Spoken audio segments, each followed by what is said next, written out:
오늘 조직신학 13번째 시간입니다. 여러분 97페이지 우리 교재 97페이지 주시면은 오늘은 제목이 부르심과 거듭남이라는 것이죠. 근데 조직신학의 상당 부분이 뭐하고 연결되어 있습니까? 구원과 연결이 되어 있어요. 구원과. 왜냐하면 그럴 수밖에 없는 게 제가 누차 말씀을 드리지만 성경이 쓰여진, 그러니까 인간의 관점에서 봤을 때 성경이 쓰여진 가장 큰 이유는, 물론 하나님을 드러내고 여러 가지 이유가 있지만은 인간의 관점에서 봤을 때 가장 큰 이유는 구원 때문이죠. 그죠? 구원 때문에 성경이 쓰여졌는데, 이 구원에 관해서 정확하게 성경적으로 핵심적으로 알기 위해서 구원에 관한 이야기가 많이 들어갈 수밖에 없습니다. 그래서 오늘은 부르심과 거듭남에 대해서 우리가 살펴보겠다. 여러분들이 생소한 말은 전혀 아니죠. 부르심, 하나님의 부르심, 그리고 거듭남. 이 거듭남이라는 게 생소한 말은 아니죠. 그래서 이 성경의 표현이 그러니까 기독교 문화가 이게 전수되면서 성경의 표현이 사회 일반화된 표현들이 있는데, 그 중에 대표적인 게 거듭난다 이런 뜻입니다. 거듭난다. 정치인들이 제가 이번에 거듭나겠습니다, 이게 성경에 나와 있는 원래 표현이고, 또 희생양이라는 표현도 성경에서 나온 거예요. 속죄의 양, 희생양, 이것이 이 사회 일반화된 그런 용어가 되기도 하고, 그런데 아무튼 부르심과 거듭남에 대해서 오늘 우리가 공부를 해보도록 하겠습니다. 우리 기도하고 시작하도록 하겠습니다.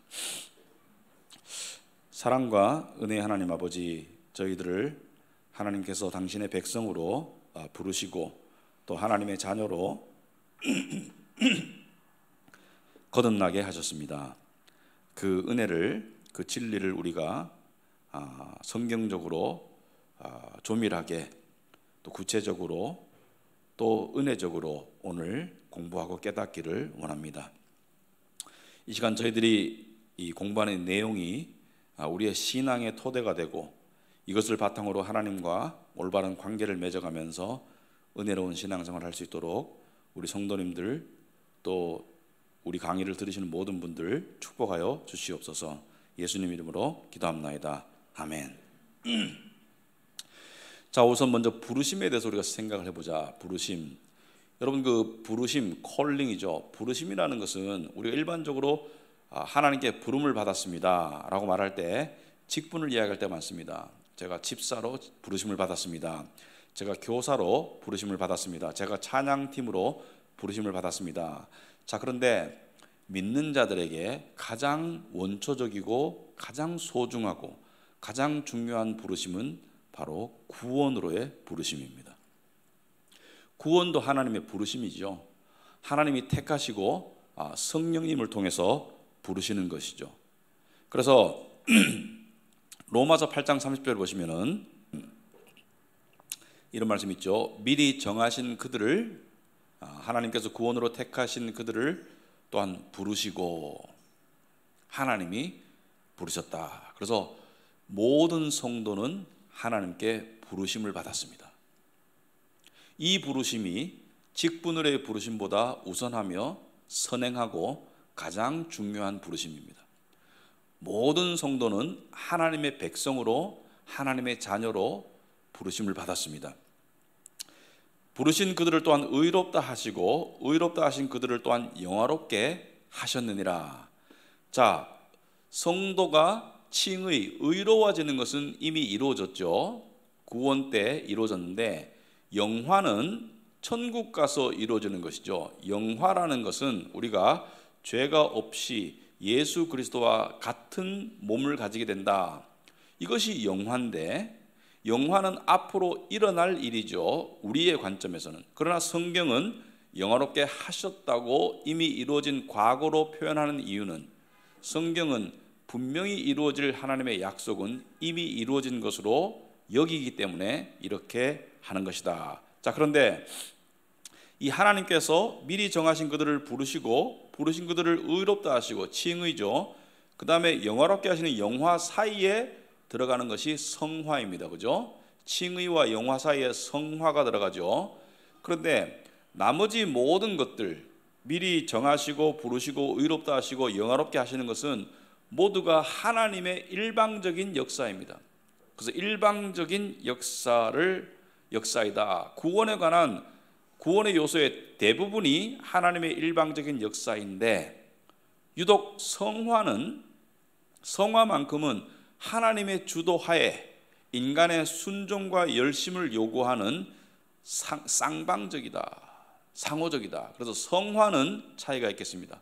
모든 성도가 하나님께 택함을 받았다는 것은 동일하고, 부르심을 받았다는 것도 동일하고, 그리고 칭의를 얻은 그 칭의의 종류와 그 칭의의 신분도 동일하지만, 영화도 동일하지만, 중간에 성화는 하나님께서 주도적으로 하신다는 면에서는 같지만 인간의 순종과 열심이 따른다는 면에서는 차이가 날 수가 있다. 그래서 성도들 간에도 성화에는 차이가 나는데, 자, 이러한 구원의 과정 중에 오늘 우리가 살펴볼 부르심은 어떻게 하는 것이냐, 이것을 우리가 살펴보겠다. 자, 이 부르심을 신학적으로 우리가 이름을 붙여서, 별칭을 붙여서 유효한 부르심이다 이렇게 부릅니다. 유효하다, effective calling, 유효한 부르심이다. 왜 유효한 부르심이라고 말하는 것인가? 그것은 하나님의 부르심은 한치의 오차도 없이 모두가 이루어진다. 하나님께 부름받은 사람은 우리 앞에서 살펴봤듯이 그 부르심을 거부할 수가 있다 없다? 거부할 수가 없이 모두가 구원의 부르심으로 나온다. 그래서 이것은 하나의 오류나 하나의 착오나 하나의 실패 없이 유효하다, 100% 효과가 있다, 이런 말 있죠. 이 약은 즉방이야, 이 약 먹으면 무조건 나아, 하나님의 부르심은 무조건 이루어진다. 그래서 유효한 부르심이다 이렇게 보고 있습니다. 그래서 베드로전서 2장 9절에 보시면은 이는 너희를 어두운 데서 불러내어, 누가 부르셨어요? 어두운 데서 불러내신 분은 하나님이시죠. 그의 기이한 빛에 들어가게 하신 이의 아름다운 덕을 선포하게 하려 하심이라. 하나님께서 어두운 데서 불러내시면 반드시 빛으로 이동하게 되어 있다. 여기서 말하는 빛은 진리요 예수님이고, 그죠? 그래서 어두운 곳에서 불러내시면 반드시 빛으로 이동하게 되어 있습니다. 이것은 하나님의 일방적인 역사고 누구도 거부할 수 없기 때문에 유효한 부르심이라고 부른다. 그래서 유효한 부르심이란 하나님의 부르심은 반드시 구원으로 연결되고 칭의로 연결되고, 칭의와 구원이 이미 이루어졌다면 영화도 반드시 이루어진다는 것을 성경은 말하고 있습니다. 자, 98페이지 보시면은 이 유효한 부르심, 성령님을 통한 유효한 부르심, 하나님의 한치의 오차 없는 부르심과 더불어서 구별해서 우리가 정리해야 될 용어가 있는데, 그것은 바로 복음의 부르심입니다. 복음의 부르심. 복음의 부르심이라는 것은 하나님께서 믿는 자들을 통해서 복음의 진리를 믿지 않는 자들에게 선포하는 것이 복음의 부르심입니다. 자, 대부분의 사람들은 이 복음의 부르심을 먼저 듣고 그 다음에 그것을 깨닫고 유효한 부르심으로 나아가게 되겠죠. 그래서 유효한 부르심은 성령께서 하시는 것이지만 복음의 부르심은 하나님께서 말씀을 가지고 누구를 통해서 하시는 거예요? 믿는 자들을 통해서. 믿는 자들을 통해서 하나님께서 하시는 거예요. 그런데 이 복음의 부르심을 듣는 모든 자들이 유효한 부르심으로 나오지는 않습니다. 소위 말해서 복음의 설교를 들어도 교회에 와서 복음의 설교를 듣는다고 무조건 구원과 거듭남으로 연결되지는 않습니다. 하지만 유효한 부르심은 복음의 부르심을 통해서 역사하는 경우가 대부분이에요. 사도 바울과 같이 갑자기 하늘에서 예수님이 나타나셔가지고 그렇게 특별하게 부르시는 경우는 정말 역사 속에서 손꼽을 것 정도고, 대부분의 경우는 믿는 사람이 하나님의 진리의 복음의 말씀을 선포하고 전하는 그 복음의 부르심을 통해서 하나님의 유효한 부르심이 역사하시는 것이다. 자, 그래서 복음의 부르심을 듣는 자는 많겠지만 물론 못 듣는 자도 있어요. 그 중에서 정말로 거듭나는 역사가 있는 자는 적다는 것을 성경은 이야기하고 있습니다. 그래서 마태복음 22장 14절에 청함을 받은 자는 많되 택함을 입은 자는 적으니라. 여기서 청함을 받았다, 연애 장소까지 왔다, 교회까지 왔다, 복음의 부르심을 들었다, 그런 사람에 비해서 정말로 유효한 부르심으로 거듭나는 택함을 입은 자는 아주 적다는 것을 이야기하고 있습니다. 그래서 이 사도 바울이 예를 들어서 사도행전에 보시면은 사도 바울이 두아디라 시에 있는 그 시에 가서 자색 옷감 장사로서 하나님을 섬기는 루디아라 하는 한 여자에게 복음을 전합니다. 사도행전 16장 14절 보시면은 루디아라 하는 한 여자에게 복음을 전할 때, 자, 복음의 부르심은 누구를 통해서 이루어진 거예요? 사도 바울을 통해서. 사도 바울이 하나님의 진리인 복음의 말씀을 이 루디아에게 전했죠. 그 속에서, 복음의 부르심 속에서 사도행전 16장 14절에 주께서 그 마음을 열어 바울의 말을 따르게 하신지라, 주께서 그 마음을 연다는 것이 바로 유효한 부르심이다. 복음의 부르심이 가는 속에 유효한 부르심이 가는 것이다. 근데 모든 복음의 부르심이 유효한 부르심으로 연결되지는 않는다. 그렇지만 유효한 부르심은 대부분 복음의 부르심을 통해서 이루어진다. 그래서 복음의 부르심이 중요하죠. 왜 중요합니까? 복음의 부르심을 통해서 유효한 부르심이 일어나니까요. 대부분의 경우. 그래서 로마서 10장 14절에 이런 말씀이 있죠. 그런즉 그들이 믿지 아니하는 자를 어찌 부르리요? 하나님을 믿지 않는데 어떻게 아버지라고 부르겠습니까? 듣지도 못한 일을 어찌 믿으리요? 복음의 부르심을 통해서 복음의 말씀을 듣지 않는데 어떻게 하나님을 부르고 믿을 수 있겠습니까? 전파하는 자가 없이 어찌 들으리요? 무슨 말입니까? 논리적 전개로 보면, 끝에서 또 말씀을 보면 로마서 14장에 10장 14절에 전파하는 자가 있어야 들을 수 있고, 들어야지 믿을 수 있고, 믿어야지 부를 수 있는 것이죠. 그래서 복음을 전하는 것이 중요하다. 구원은 전적으로 하나님께 달려있지만 우리가 열심히 복음을 전해야 되는 이유는 그 구원의 역사가, 유효한 부르심이 우리의 복음 전함의 열심을 통해서 역사하시기 때문에 우리는 복음을 열심히 전해야 됩니다. 그래서 어떤 사람들은 하나님이 부르시는데 우리가 할 게 있나? 하나님이 우리를 통해서 역사하세요. 그래서 우리는 열심을 내야 되는 거예요. 자, 그런데 구원으로 나오는, 그러니까 복음의 메시지를 듣고 구원으로 나오는, 유효한 부르심으로 나오는 사람들은 어떤 사람들이고 어떤 특징을 보이는가? 그 사람들에게 나타나는 특징은 두 가지가 되겠습니다. 첫째는 회개의 역사가 일어납니다. 그러니까 죄를 깨닫고 내가 십자가에 죽었어야 되는구나 라는 회개의 역사가 일어납니다. 그리고 두 번째, 내가 달려 죽어야 될 십자가에 예수님이 대신 달려 죽으셨구나, 예수 그리스도를 믿는 믿음이 됩니다. 그래서 회개와 믿음은 동전의 양면과 같아요. 회개 없이 예수님을 믿는다고 하는 사람들이 있습니다. 그런 사람들은 이런 거예요. 예수님이 나를 지켜주실 거야, 예수님이 나에게 복을 주실 거야, 예수님이 나를 잘되게 해주실 거야. 그 믿음은 성경의 구원의 믿음이 아니고 그것은 미신적인 믿음이죠. 성경이 말하는 믿음은 죄와 연결되어 있고 구원과 연결되어 있는 것이죠. 성경이 말하는 믿음의 핵심은 예수님이 내 죄 때문에 십자가에 죽으신 것을 믿는 것이죠. 그죠? 그리고 나를 살리기 위해서 부활하신 것을 믿는 것이죠. 그죠? 그러므로 성경의 믿음은 뭘 전제를 합니까? 죄에 대한 해결책을 전제하는 것이죠. 그러므로 회개와 믿음은 같이 가는 것이죠. 회개 없이 믿는다, 그것은 내가 복음이죠. 내가 복음. 기복적으로 하나님을 믿는 내가 복음에 불과하지 죄의 깨달음 없이 믿음이 될 수가 없습니다. 자, 우리가 예수님을 처음 깨달았을 때 뭐가 깨달아집니까?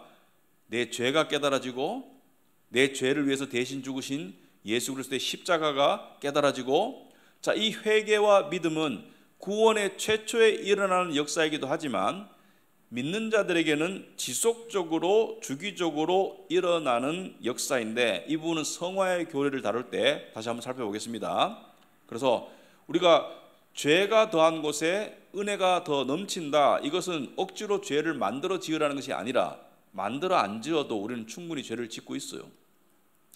그 죄를 회개함을 통해서 예수 그리스도의 십자가를 바라보게 되는 것이죠. 그래서 죄는 나쁜 것이지만 하나님께서는 죄를 들어 쓰셔서도 우리를 믿음으로 부르신다. 이것이 하나님의 은혜입니다. 죄를 통해서 십자가를 바라보게 된다. 죄를 지었기 때문에 예수님을 더 바라보게 된다. 그래서 죄를 통해서 은혜가 넘치게 된다. 죄를 통해서 회개하고 그 다음에 우리가 믿음을 가지게 된다. 자, 그러면 부르심에 대해서 여기까지 살펴봤고, 거듭남이란 뭐냐? 하나님께서 부르시는 모든 영혼들은 거듭나는데, 이 거듭남이라는 것은 하나님의 비밀스러운 역사이고 신비한 역사입니다. 여러분, 사람이 태어나는 것도 신비하죠, 그죠? 부부가, 남자가 여자가 부부가 되어가지고 이 부부 사이의 관계를 통해서 한 생명체가 잉태되어서 그것이 여자의 몸속에서 아기로 형성돼 가는 그 과정이 굉장히 신비롭죠. 그래서 다윗 왕도 그 오묘하고 기묘하게 자기가 지음 받았다고 표현하는 것이 굉장히 신비롭죠.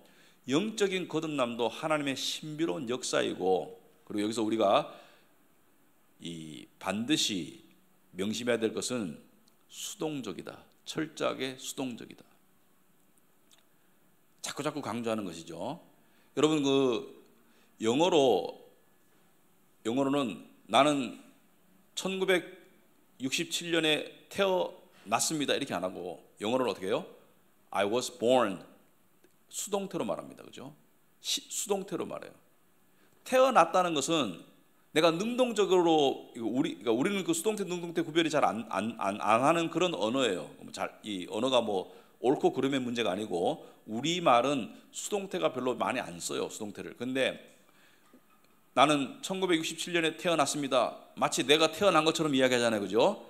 그런데 엄격히 말하면 100% 태어나진 거죠. 여러분의 선택이 아니죠.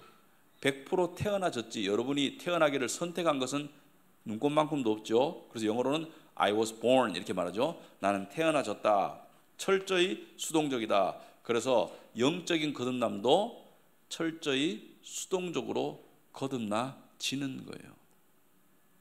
성령께서 역사하셔서 거듭나게 하시는 거예요. 말씀의 진리를 통해서. 인간의 쪽에서 보면 내가 교회 갔고 내가 복음 들었고 내가 예수님을 영접했고, 근데 그게 다 아이가 태어나면서 엄마 몸속에서 내가 나왔고 내가 울었고 그거 이전에 태어나진 거죠. 그죠? 태어나짐의 현상을 가지고 내가 어떤 역할을 했다고 생각하면 착오죠. 그건 하나의 태어나짐에 수반되는 하나의 현상이지, 애가 태어나면서 운다 해가지고 내가 태어나는데 일조했어, 전혀 말이 안 되죠. 그 울음과 태어남과는 관계가 없어요. 그 울음에 동반되는 하나의 현상일 뿐이지.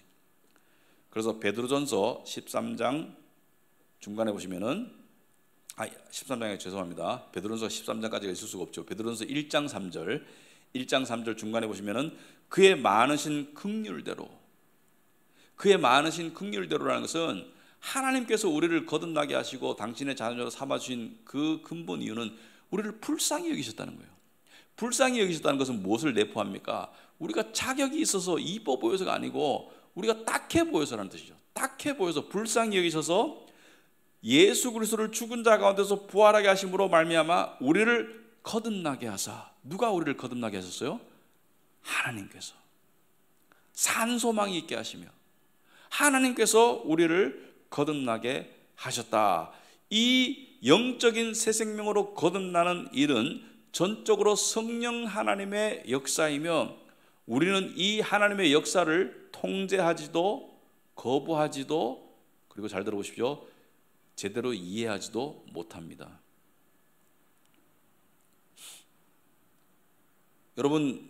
여러분이 태어날 때 어떻게 태어났는지 기억하고 있는 사람 있습니까?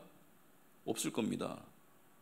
그냥 뭐 부모님이 이야기해 줬겠죠. 네가 태어나는데 몇 시간 걸렸다 뭐 이야기해 줬겠죠. 그죠? 여러분이 그 신비로운 과정을 이해 못하죠. 그래서 예수님께서 주님을 찾아온 니고데모에게 이렇게 말씀하시죠. 요한복음 3장 8절에 바람이 임의로 불매. 여기서 바람이라는 것은 성령과 같은 의미예요. 바람이 임의로 불매 네가 그 소리는 들어도 어디서 와서 어디로 가는지 알지 못하나니 성령으로 난 사람은 다 그러하니라. 여러분, 바람이 불 때 우리는 일기예보 들으면서 북서풍이 불고 있습니다 이렇게 하는데, 실제로 여러분이 바람을 이렇게 잘 관찰해 보면 이 바람의 방향을 이 풀리풀 이렇게 해가지고 날려보면 한 번은 이리 갔다가 조금 있으면 이리 가고 바람 방향이 막 바뀌어요. 대체적으로 북서풍이란 얘기지, 실제로 바람을 보면 바람의 세기도 바뀌고 바람의 방향도 수시로 바뀌고, 그 바람의 세기와 바람의 방향을 여러분이 조정할 수 있어요? 없잖아요. 이해할 수 있어요? 다음에는 바람이 5도 왼쪽으로 불 거야, 여러분이 예측할 수 있어요? 아니죠. 바람이 임의로 분다는 것은 바람 마음대로 분다는 거예요. 바람이 알아서 분다는 거예요. 바람이 알아서 방향을 바꾸고 바람이 알아서 세기를 조정하고, 그렇듯이 성령께서 우리를 거듭나게 하시는 것도 전적으로 성령께서 하시는 역사이지, 우린 그것을 통제하지도 거부하지도 이해하지도 못합니다. 단 아는 것은 예전에는 내가 죽었으나 영적으로 이제 내가 살았네. 예전에는 내가 장님이었는데 이제는 내가 눈 뜨고 보게 되었네. 예전에는 내가 하나님을 몰랐는데 이제는 내가 알게 되었네. 결과물을 우리가 알 뿐이죠. 그래서 이렇게 성령께서 우리를 구원의 새 생명으로 거듭나게 하는데 우리가 그것을 저항할 수 없어요. 거부할 수 없어요. 그래서 그것을 저항할 수 없는 은혜라고 부른다. 저항할 수 없는 은혜. 우리가 켈빈의 5대 강령 할 때 배웠죠. 저항할 수 없는 하나님의 은혜다.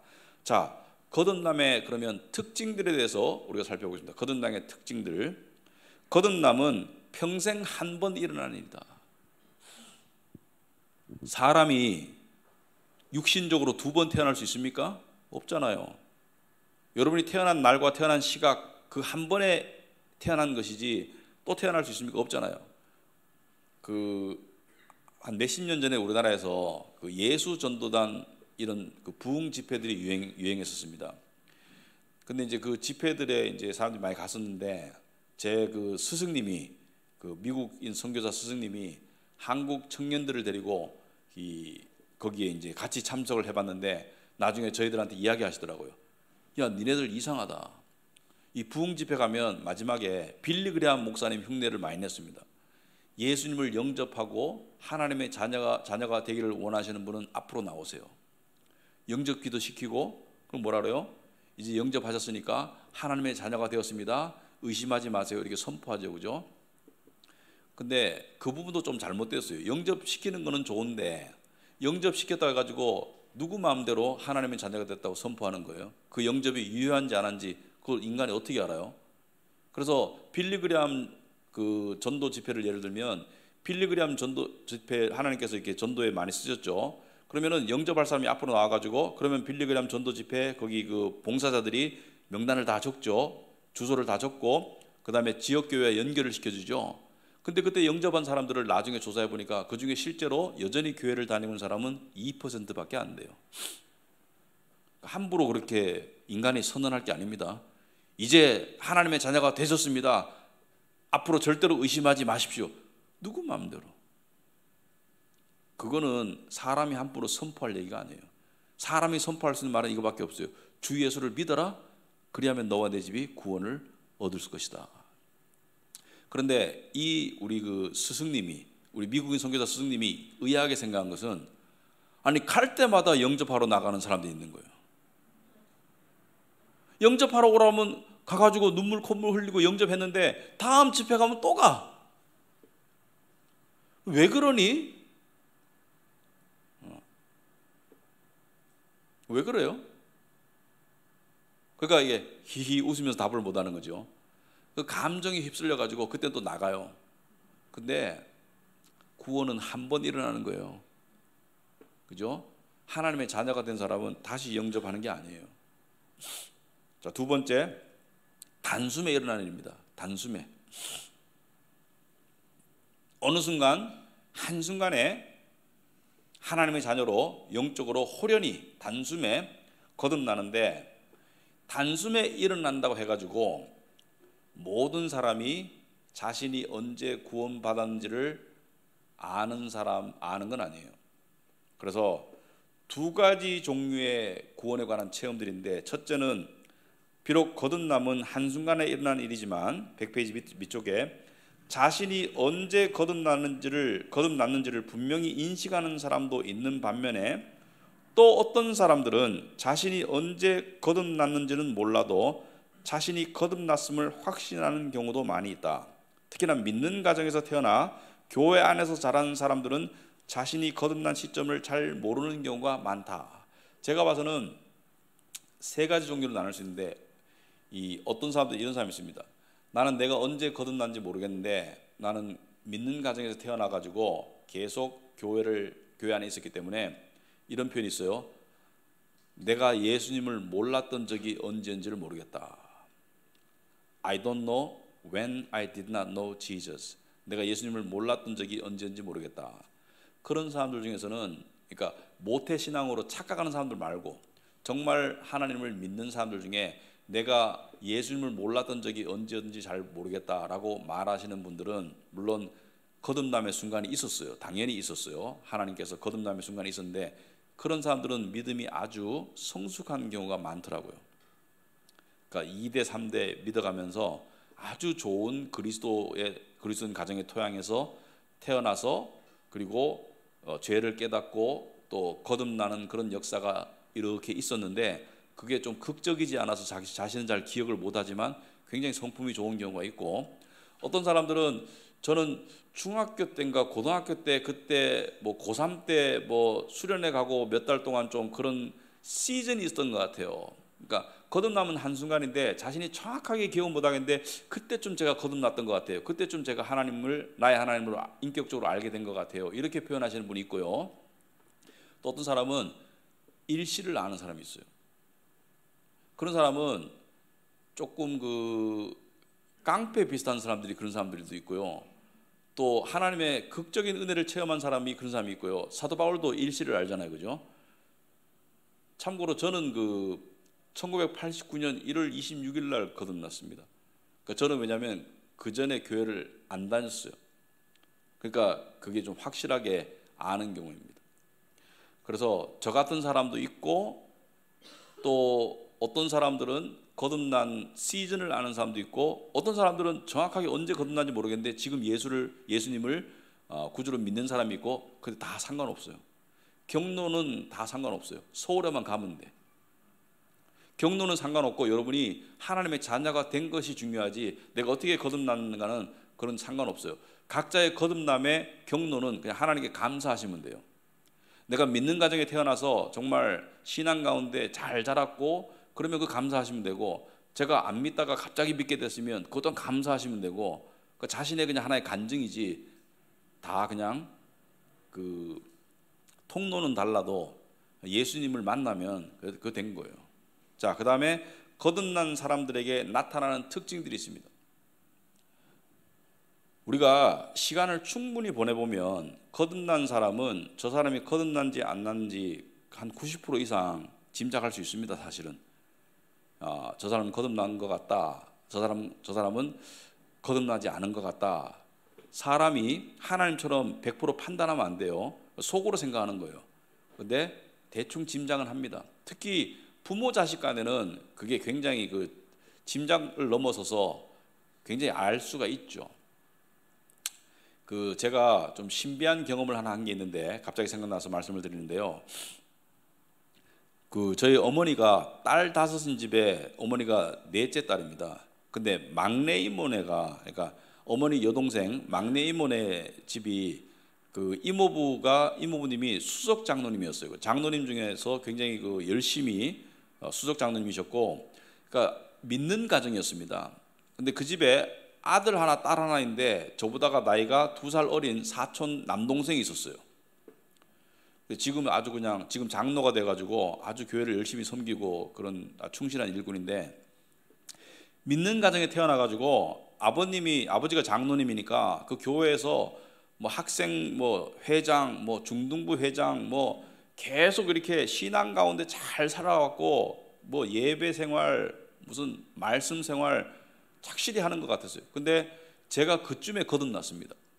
그쯤에 거듭나가지고 이모님을 만났는데 이모님이 하나님께서 너한테 귀한 은혜를 주셨구나. 이제 우리 아들 이름이 성진인데 우리 아들 성진이가 거듭날 수 있도록 기도해다오. 그래서 제가 깜짝 놀랐습니다. 이모, 성진이는 벌써 거듭났지 않습니까? 지금 신앙생활 잘하고 있고 학생부 회장도 하고 그때 이제 대학부 회장도 하고 그러는데 아니야, 쟤는 아직 거듭 안 났어. 이렇게 이모님이 말씀하시는 거예요. 그런데 뭐 제가 할 수 있는 건 없잖아요. 근데 그때 우리 청년들끼리 모여서 같이 이제 기도하고 이런 것이 자연스럽게 이루어질 텐데 그때 그 제 사촌 동생도 있었어요. 제가 이름을 밝히는 이유는 혹시 이 이야기를 들어도 기분 나쁜 이야기가 아니기 때문에 그 사촌 동생한테는. 근데 같이 이제 기도를 하고 있는데 저는 이제 이모한테 들은 이야기는 있지만 긴가민가 하고 그냥 거기에 대해서 크게 생각은 안 하고 있는데 제 사촌 동생이 평소처럼 기도를 하더라고요.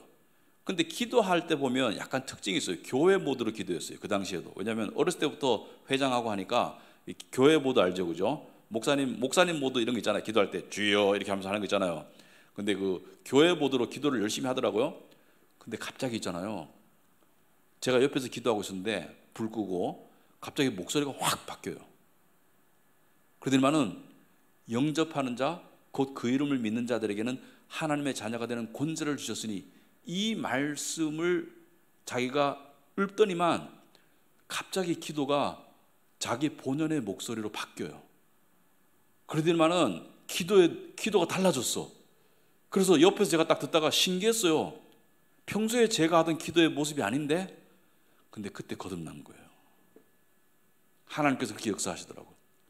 이모님의 기도에 그렇게 응답하시더라고요. 그래서 제가 그때 우리 이모님께서 하신 말씀이 그런 말씀이었구나. 그걸 제가 깨달을 수가 있었습니다. 지금 아주 신앙생활 열심히 하고요. 아주 교회에서 귀하게 쓰임 받고 아주 잘하고 있는데 우리 이모님도 아주 뭐 신앙의 이 어머니로서 아주 잘 살고 계신데 아무튼 그런 체험이 있었습니다. 자, 이 거듭난 사람은 어떤 특징이 있습니까? 말씀과 진리에 대한 배고픔이 있습니다. 제가 그 청년 때 거듭남의 역사가 많았었어요. 한 애도 모태신앙이었는데 저보다 4살 밑인데 지금 대학교 교수를 하고 있어요. 근데 이 친구도 우리가 봤을 때 우리가 그때 거듭난 애들이 좀 생겼는데 거듭난 사람들 입장에서 봤을 때 얘가 거듭나지 않은 것 같아. 그래서 우리가 물어봤어요. 너 정말 예수님 믿니? 너 정말 십자가를 너의 십자가로 받아들이니? 그러니까 하는 말이 선배님 모르겠어요. 그래서 우리가 이렇게 했습니다. 우리가 한 4-5명이 우리 같이 기도원 가자. 너 거듭 안 난 것 같아. 너도 거듭나야 돼. 그래서 산기도원에 데리고 왔어요. 그래 가지고 작심하고 저녁부터 새벽 한 2-3시까지 계속 기도했는데 기도를 계속 하는데 얘가 나중에 하는 말이 선배 이제 그만해요. 힘들어 죽겠어요. 우리도 지쳤어. 그때 우리가 조금 이 켈빈주의자보다는 알미니안주의자 열심히 있었거든요. 근데 알미니안주의자 열심은 좋아요. 어쨌든 간에 뭐 켈빈주의고 알미니안주의고 잘 몰랐습니다. 그냥 일단 기도했어요. 그냥 기도했어요. 그래가지고 우리도 약간 좀 실망했죠. 이렇게 열심히 한 5명이 중보 기도하면 손 얹고 기도했거든요. 중간에 놓고 기도하면 될 줄 알았는데 그래가지고 아이고 그래 자자 피곤해 죽겠다 너도 자. 그리고 이제 잤어요. 자고 다음날 이제 산에서 내려가 집에 갔어요. 이제 집에 가서 있는데 오후쯤 되니까 얘가 집에 전화 왔어요. 전화 받으니까 왜? 그러니까 선배 성경 어디 보면 돼요? 그러니까 왜? 그러니까 성경이 갑자기 보고 싶어요. 뭐 로마서를 보든지 요한복음을 보든지 봐. 근데 그때 걔가 거듭났어요. 그날 밤에. 근데 걔가 나중에 간증을 하더라고. 우리랑 기도하고 난 다음에 얘가 말씀을 많이 들어봤을 거 아니에요. 그죠? 교회를 계속 다녔으니까 잠을 자는데 꿈을 꿨대요. 근데 모든 꿈이 하나님의 계시라고 하면 좀 곤란해요. 그래서 좀 제가 조심스럽게 말씀을 드리는데 이 케이스는 꿈에 양 새끼, 그러니까 어린 양이 자기에게 오더래요. 너무 예쁜 양이. 그래서 자기가 안았대, 꿈에. 근데 양이 자기 안으로 들어갔대. 그래서 제가 그랬어요. 어린 양이 예수님이야. 네가 예수님을 영접한 거야. 근데 그 친구가 애가 되게 순수한 애였거든요. 마음이 되게 어린아이 같은 애였거든요. 그렇게 역사하시는 경우도 있더라고요. 물론 말씀이 바탕이 되었죠, 그죠? 복음의 말씀이 바탕이 되었는데, 그래서 그 다음 날 거듭난 사람들의 특징이 뭐예요? 첫 번째 특징이 말씀과 진리에 대한 관심과 배고픔입니다. 말씀을 먹어야 되겠다는 그러니까 배고프면 음식을 먹듯이 말씀을 먹어야 되겠다는 생각이 들어요. 물론 말씀이 어떤 때는 안 먹고 싶고 밥도 어떤 때는 먹기 싫고 하듯이 그렇게 있지만은 근본적으로 영의 양식은 말씀을 먹어야 되겠다는 그 욕구가 생기죠. 이게 거듭난 사람들의 특징이고요. 두 번째는 죄에 대한 새로운 자각이 생깁니다. 죄에 대한 자각이 생겨요. 자, 거듭난 사람들은 죄를 멀리 하려고 합니다. 왜? 성령께서 함께 하시고 성화를 이루어 가야 되기 때문에. 하지만 동시에 여러분 성경에 오면, 요한일서에 오면 죄를 짓지 않는 것이 하나님의 뜻이다 라고 한편으로 말씀하시고, 또 다른 한편으로 뭐라 해요? 너희가 죄가 없다고 하면 하나님을 거짓말쟁이로 만드는 것이다 이렇게 말합니다. 무엇을 말합니까? 죄를 짓지 않는 성화의 과정으로 가는 것이 하나님의 뜻이지만, 그렇다고 우리가 죄 없는 삶을 살 수는 있다 없다? 없다는 것을 이야기하는 거예요. 그래서 거듭난 사람일지라도 죄를 완전히 멀리할 수는 없지만 동시에 지속적으로 죄를 가까이 할 수도 없다. 저는 이 성경에 보면요, 뭐 다윗 왕이나 이런 사람들의 죄는 성경에 기록이 되어 있잖아요. 아브라함도 사실 죄를 지었고 믿음의 조상인 죄를 지었는데, 사도 바울은 죄를 지었을까? 사도 바울이 어떤 죄를 지었다는 언급이 거의 없잖아요. 그런데 사도 바울은 죄를 지었을까? 당연히 지었죠. 왜냐하면 본인이 고백을 했거든요. 로마서 7장을 한번 보겠습니다.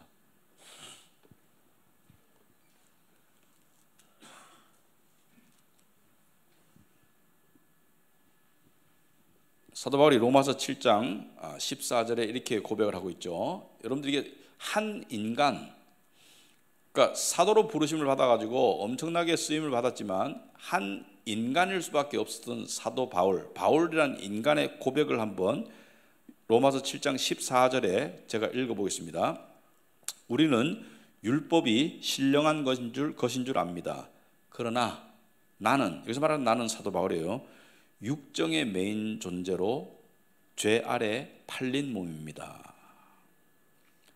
나는 내가 하는 일을 도무지 알 수가 없습니다. 내가 해야 되겠다고 생각하는 일은 하지 않고 도리어 해서는 안 되겠다고 생각하는 일을 하고 있으니 말입니다. 여러분 공감이 돼야 안 돼요? 여러분, 나는 내가 하는 일을 도무지 알 수가 없습니다. 내가 왜 이런 짓을 했는지 모르겠습니다.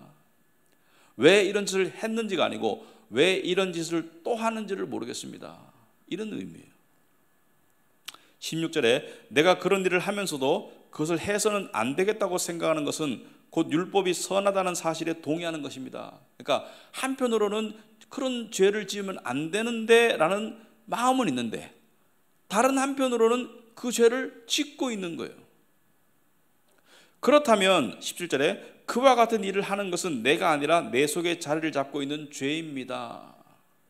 여기서 사도 바울은 변명을 하려는 것이 아니라 거듭난 나는 죄를 안 짓고 싶은데 내 안에 육신이 자꾸 죄를 짓도록 만든다는 거예요.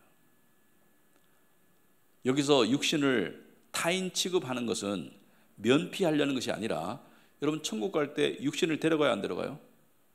이 죄의 육신을 데려가요, 안 데려가요? 안 데리고 가잖아. 거듭난 영이 천국 가서 신령한 몸을 입지 이 죄의 육신은 천국에 안 데리고 가잖아요. 그러니까 사도 바울은 이 죄의 육신을 진정한 자신으로 취급하지 않는 거예요. 그래서 19절 보시면은 나는 내가 원하는 선한 일은 하지 않고 도리어 원하지 않는 악한 일을 합니다. 사도 바울의 고백입니다. 내가 해서는 안 되는 것을 하면 그것을 하는 것은 내가 아니라 내 속에 자리를 잡고 있는 죄입니다. 24절에 나는 비참한 사람입니다. 누가 이 죽음의 몸에서 나를 건져주겠습니까? 나는 비참한 죄인이다. 25절에 우리 주 예수 그리스도를 통하여 나를 건져주신 하나님께 감사를 드립니다. 예수 그리스도를 통해서 누가 건져주셨어요? 하나님께서. 자, 그렇다면 사도 바울이 구체적으로 무슨 죄를 이렇게 많이 지었길래 지금 이렇게 고백을 하고 있나? 학자들마다 추측을 해요.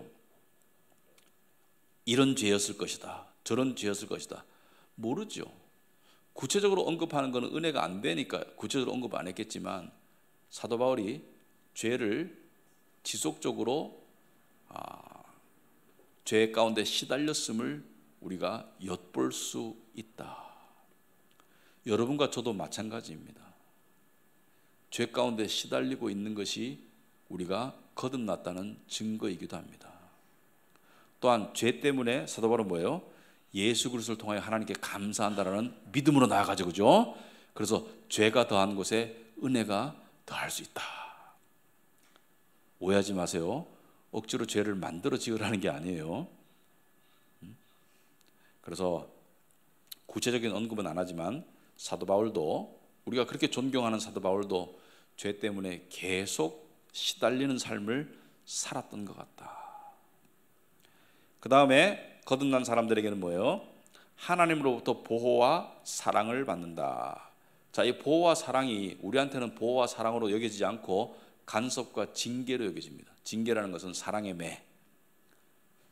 하나님께서 우리를 많은 경우 고난으로 보호하십니다. 고난이 없으면 세상에, 여러분 이런 생각을 드리겠습니다. 아니, 하나님 나를 사랑하신다면 내가 원하는 기도를 좀 들어주면 안 되시나? 내가 원하는 승진, 성공, 물질, 내가 원하는 합격 다 좀 들어주시면 얼마나 감사하고 좋을 텐데 라고 우리는 생각하지만, 세상 일이 잘 되고 세상에서 잘 나가면 세상을 즐기느라고 하나님을 찾겠어요, 안 찾겠어요? 안 찾습니다. 인간의 속성이에요. 그래서 하나님께서 뭐예요? 고난을 주세요. 고난은 하나님의 변장된 은혜입니다. 많은 경우 고난을 통해서 하나님께서 우리를 하나님께로 나오도록, 붙어있도록 만드세요. 고난이 있으니까 하나님께 한숨 쉬고 기도하고, 어려움이 있으니까 하나님을 의지하고, 그렇게 하나님께서 우리를 만드세요. 그래서 고난 없는 사람은 없습니다. 각자가 고난을 다 가지고 있어요. 저도 있고 여러분도 있고. 근데 사람들은 내 고난은 크게 보이고 남의 고난은 작게 보여요. 제가 목회하면서 하나 깨달은 게 있습니다. 성도님들끼리는 잘 모를 수가 있더라고요. 저 사람은 고난이 없을 것 같아라고 생각하는 어떤 대상이 있다고 칩시다. 저는 좀 더 깊숙이 아니까 들여다보면 천만의 말씀이고 만만의 말씀입니다. 천만의 말씀이에요.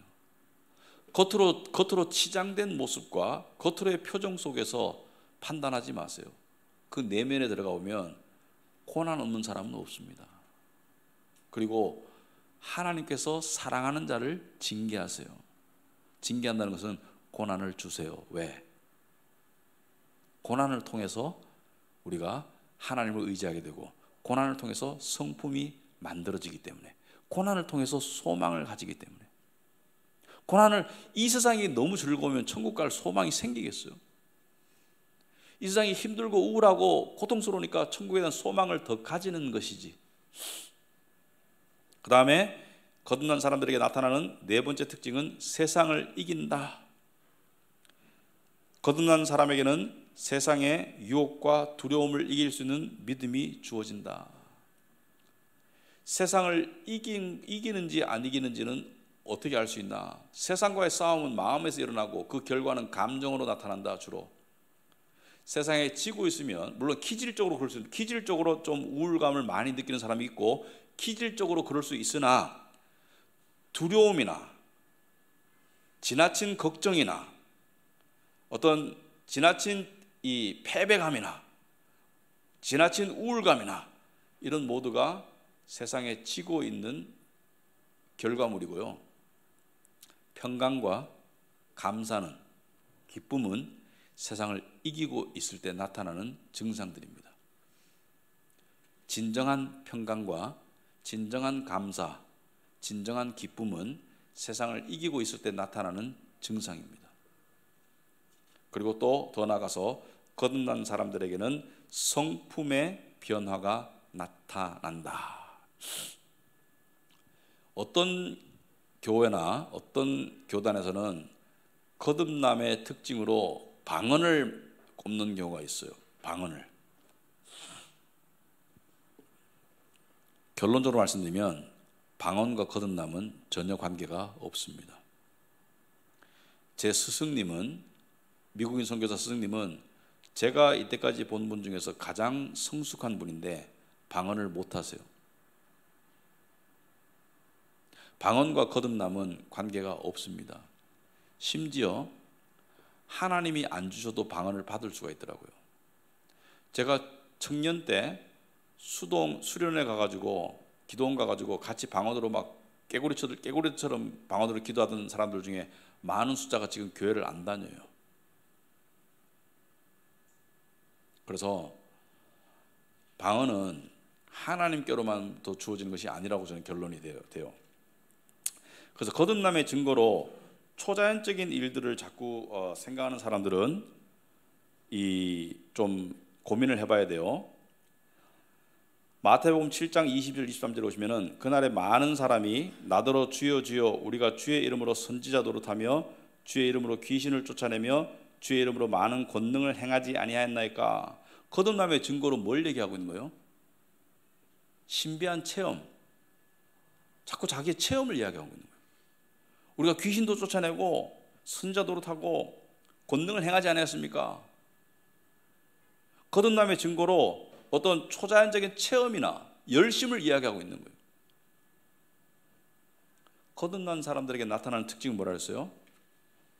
죄인이다, 십자가다, 복음이다, 성품이다, 이런 것들이라고. 그래서 성령의 열매를 방언이라고 말하면 안 됩니다.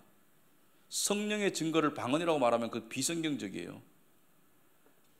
102페이지 보시면은 오직 성령의 열매는 갈라디아서 5장 22절 사랑과 희락과 화평과 오래 참음과 자비와 양선과 충성과 온유와 절제니 이 같은 것을 금지할 법이 없느니라. 아시겠어요? 거듭난 사람들에게 나타나는 두드러진 변화는 말씀에 대한 갈급함을 통한 성품의 변화입니다. 내가 예수님 믿었더니 옛날에는 화를 벌컥벌컥 내다가 화가 많이 줄었어. 옛날에는 걱정을 많이 했는데 걱정이 많이 줄었어. 옛날에는 이기적이었는데 점점 이타적으로 되어가고 있어. 옛날에는 이 두려움을 많이 느꼈는데 지금은 좀 덜 두려워지고 있어. 이게 성령의 역사예요. 옛날에는 절제가 안 되는데 지금 절제가 좀 되고 있어. 옛날에는 남에게 베푸는 것이 인색인데 지금은 점점 베푸는 것이 감사하고 즐거워. 이게 거듭남의 증거예요. 성령의 열매예요. 마지막으로 거듭남과 회심의 차이는 뭐냐? 거듭남이 전적인 하나님의 역사라면 회심은 거듭남에 대한 인간의 반응입니다. 그래서 거듭남과 회심은 달라요. 거듭남이 하나님의 전적 역사라면 회심은 그 거듭남을 체험한 사람들이 예배를 드리고 죄를 깨닫고 예수님의 십자가를 믿고 의를 쫓고 신앙의 공동체에 수속되고, 이것이 회심이죠. 참고로 우리나라에서 전통적으로, 지금은 좀 안 그런데 대표적인 회심의 증거로 뭘 꼽았냐면 술, 담배 끊었다. 글쎄요, 그렇게 피상적으로 나는 예수님 믿고 술, 담배 끊었어 라고 말하면서 마치 회심이 끝난 것처럼, 결정타를 매긴 것처럼 이렇게 하는 표현들이 많았는데, 예수님 술 드셨어요. 술 취하면 안 되지만. 진정한 회심은 뭐예요? 예배의 삶, 섬김의 삶, 공동체의 삶, 성화, 사랑, 기쁨, 나눔, 그런 것들이 돼야 되죠. 그래서 오늘 부르심과 거듭남에 대해서 살펴보았습니다. 여러분들이 이미 아시는 내용도 많이 들어있겠지만 또 진리는 뭐예요? 자꾸 들어서 자꾸 강화해야 돼요. 아시겠죠? 네, 기도로 마치겠습니다. 하나님 아버지 감사합니다. 오늘 저희들 이렇게 또 공부를 통해서 다시 한번 하나님께 주신 거듭남의 은혜를 저희들이 깨달았습니다. 저희들을 불러주셔서 하나님의 자녀로 거듭나게 하신 그 은혜에 감사하며 거기에 합당한 열매를 맺는 삶을 살 수 있도록 주님 인도하여 주시옵소서.